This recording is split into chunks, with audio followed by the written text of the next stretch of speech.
Good morning! Ako nga pala si Be. Ngayong umaga nga ay pupuntahan natin yung bahay na nabili ko dito sa Bulacan.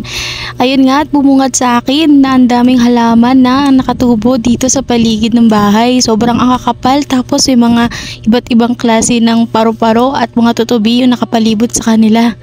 2 weeks ko na nga din to ulit bago napuntahan dahil sobrang busy sa trabaho. Ayan nga at dumami na sila at kumapit na rin dun sa may kawayan na harang sa bahay. Ano ko guys, bahay ko punong-puno ng halaman. Sa kabila kasi pinatay nila eh. Sa akin kasi hindi ko pinatay yung lupa ko eh.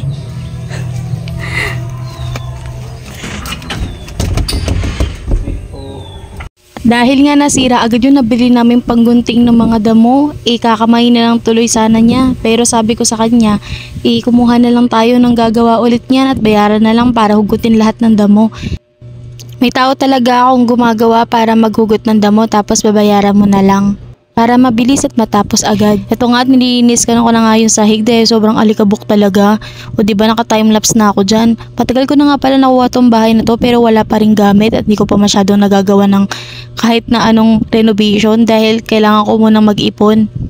Magti 3 years na nga pala tong bahay ko at mas inuna ko talagang magkaroon ng tubig at kuryente. Mas magastos din kasi yun kaya hindi muna ako nag-invest sa mga gamit at pagpapaganda nitong loob ng bahay. Pati na rin sa labas ng bahay.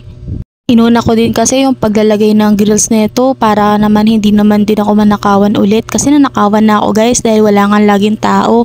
At the same time, mas inuna ko din na magkaroon ng bakod kahit kahoy lang. Malaking bagay na din yun para maging safe din yung bahay.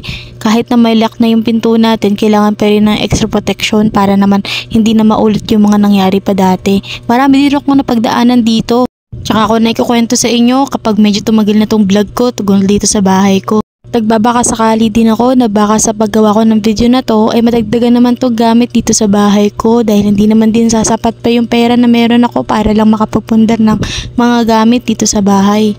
Hindi ko naman din ugaling mangutang para lang makabuo ng gamit dito sa loob ng bahay. Mas gusto ko na lang maghintay at makasave para magkaroon ng bago. O diba? Kita nyo na maganda na ulit yung bakuran o yung labas ng bahay. Nahugot na nilang lahat.